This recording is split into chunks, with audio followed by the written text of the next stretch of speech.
لوگ کہتے ہیں نا ترقی چاہیے، کامیابی چاہیے، برائٹ فیوچر چاہیے. خدا کی قسم جس کے ماں باپ اس سے راضی ہیں نا، جس کے ساتھ ماں باپ کی دعائیں ہیں، اس کو پھر ترقی سے کوئی نہیں روک سکتا. اس کے بیڑے پار ہی ہونے ہیں. اور ساری دنیا واہ واہ کر رہی، ماں باپ پریشان ہے، وہ برباد ہی ہونا ہے. ماں باپ کو تنگ نہ کرو، بالخصوص ماں کی قدر کرو. ماں کا کوئی نیبل بدل نہیں ہے. اور یہ دعا دے دے تو بندہ کدھر پہنچ جاتا ہے. اچھا پھر آج کل ایک اور ٹرینڈ چلا ہے، کسی بھی طرح کا زندگی میں مقام بڑھ گیا نا، مشہور ہو گیا، اب وہ ماں باپ پر بھی روب جما رہا ہوتا ہے. پتہ نہیں میں کتنا بڑا آدمی ہو گیا ہوں، اب میں آپ کی خدمت کہاں سے کروں گا بھائی، ٹائم ہی کہاں ہے میرے پاس. ان کو کبھی یہ روب مت جمانا. ارے آج اگر کچھ بن بھی گئے ہو نا، یہ انہی کی دعائیں تھیں، اور ان کو کہہ رہے ہو بڑا آدمی ہو گیا. حضرت موسیٰ کلیم اللہ علی نبینا علیہ الصلوۃ والسلام، کتنا بڑا مرتبہ ہے. اور آپ نے ایک بار اللہ کریم کی بارگاہ میں عرض کیا، مولا مجھے جنت میں اپنا پڑوسی دیکھنا ہے. ارشاد کیا ہوا کہ اے موسیٰ، جنت میں تیرا جو پڑوسی ہے وہ ایک فلاں علاقے کا کسائی ہے. آپ حیران ہو گئے، آپ نے کہا مولا مجھے ملنا ہے. ایڈریس بتایا گیا، آپ چلے گئے وہاں پر. ایک نوجوان نے دروازہ کھولا، آپ اندر گئے. گھر میں گئے تو دو بوڑھے ماں باپ، بوڑھی شخصیات تھی.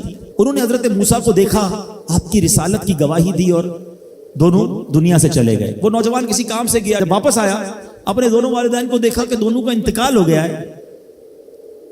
تو کہا ہو نہ ہو آپ حضرت موسیٰ علیہ الصلوۃ والسلام ہیں.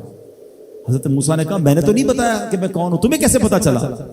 کہا میرے ماں باپ روزانہ دعا کرتے تھے کہ یا اللہ اس وقت تک موت نہ دینا جب تک حضرت موسیٰ کا دیدار نہ کر لیں. آپ ہمارے گھر آئے ہیں، آپ کو انہوں نے دیکھا ہے، یہ چلے گئے دنیا سے، آپ ہی حضرت موسیٰ ہیں. حضرت موسیٰ نے فرمایا بتاؤ کچھ اور بھی دعا کرتے تھے؟ کہا ہاں، میں اپنے بوڑھے ماں باپ کیونکہ چبا نہیں سکتے تھے، روز ان کو دیوالے چبا چبا کر کھلاتا تھا. اور جب بھی کھانا کھلاتا تھا نا، میری ماں دعا کرتی تھی یا اللہ میرے بیٹے کو جنت میں موسیٰ کا پڑوسی بنا دینا. حضرت موسیٰ کہتے بیٹا تیری ماں کی دعا قبول ہو گئی ہے، تو ہی جنت میں میرا پڑوسی ہے. یہ ہے ماں کی دعا. اور یہ وہ دعا ہے جو بن مانگے مل رہی ہے، جو ماں کے دل سے نکل رہی ہے. آؤ میں بتاؤں کچھ بڑے آدمی، واقعی جس کو کہتے ہیں بڑا آدمی کون ہوتا ہے. امام اعظم ابو حنیفہ رضی اللہ تعالیٰ سے بڑا تو کوئی نہیں نا، کتنے بڑے وقت کے امام ہیں. مگر آپ کی والدہ ایک مسجد کے امام صاحب سے انسپائر تھی، مقرر تھے، وہ اچھے بیان کرتے تھے. تو آپ کو وہ کہتی کہ جاؤ وہ امام صاحب سے مسئلہ پوچھ کے آؤ. خود مفتی اعظم ہیں، امام ہیں کروڑوں حنفیوں کے. ماں کو یہ نہیں کہا کہ ماں پتہ نہیں میں کتنا بڑا مفتی ہوں، تم مجھے مسجد کے امام کے پاس بھیج رہی ہو. آج تو یہ ڈائریکٹ جواب دے دیتے ہیں نا، مجھے پتہ نہیں میں کون ہوں، مجھ سے بحث کر رہی ہو، اتنی کتابیں پڑھی ماں، تم نے تو پڑھا ہی کچھ نہیں. ابو جان آپ کو دنیا کا کیا پتا، مجھے پتا ہے. سنو امام اعظم، یہ ایسے نہیں بنتے بڑے لوگ. ماں کو کہتے ٹھیک ہے ماں، مسجد کے امام کے پاس جاتے، اس مقرر کے پاس جاتے. وہ کہتا حضور آپ مجھ سے مسئلہ پوچھنے آئے، آپ دنیا کو مسئلے بتاتے ہیں. کہ کیا کروں، ماں نے بھیجا ہے. کہ حضور جو آپ بتا رہے ہیں مجھے آپ ہی مسئلے کا جواب بتا دیں، وہی میری طرف سے ماں کو بھی بتا دیں. ایک بار ماں نے کہا کہ میں خود جا کر پوچھوں گی، پھر بھی امام اعظم نے منع نہیں کیا. اچھا کئی میل کا سفر تھا. امام ابو یوسف کہتے ہیں ہم نے خود دیکھا کوفہ کی گلیوں میں کہ امام اعظم اس خچر یا اس سواری کے لگام تھامے ہوئے ہیں، ماں اس پر سوار ہے اور وہ بازار میں اسے لے کے جا رہے ہیں. ماں کو یہ نہیں کہا کہ ماں تم مجھے تکلیف دے رہی ہو، وہ میرا شاگردوں کا بھی شاگرد ہے، اس کو کیا پتا جو مجھے پتا ہے. اللہ اکبر. ماں جاتی ہیں، مسئلہ پوچھتی ہیں، واپس آتی ہیں، امام اعظم ماں کو کچھ نہیں کہتے. یہ ہوتا ہے ماں کی فرما برداری. آج دیکھو دنیا ان کے گن گا رہی ہے. سیدنا بایزید بستامی رضی اللہ تعالیٰ عنہ، کتنا بڑا نام ہے، اولیاء کے سردار ہیں. دیکھو ماں کی خدمت کیسی کرتے تھے. آپ کی والدہ نے سردیوں کی رات تھی، سخت سردی کی رات، آپ سے پانی مانگا. حضرت بایزید بستامی ماں کے پاس پیالہ لے کر گئے تو ماں سو گئی تھی.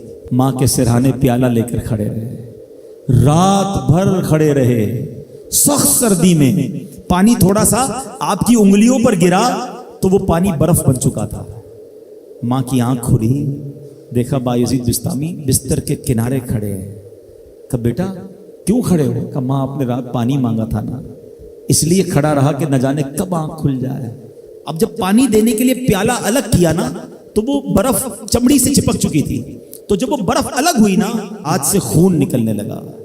حضرت بایزید بستامی رحمت اللہ تعالی کی ماں نے جب یہ دیکھا نا کہ بیٹا ساری رات کھڑا رہا اور اب اس کا ہاتھ بھی لہو لہان ہو گیا. حضرت بایزید بستامی کی ماں نے پتہ اس رات کیا دعا دی کہ کہتی یا اللہ میں اس سے راضی ہوں، تو بھی اس سے راضی ہو جا۔ دیکھو کیا مقام ملا، اولیاء کرام کے سردار بن گئے۔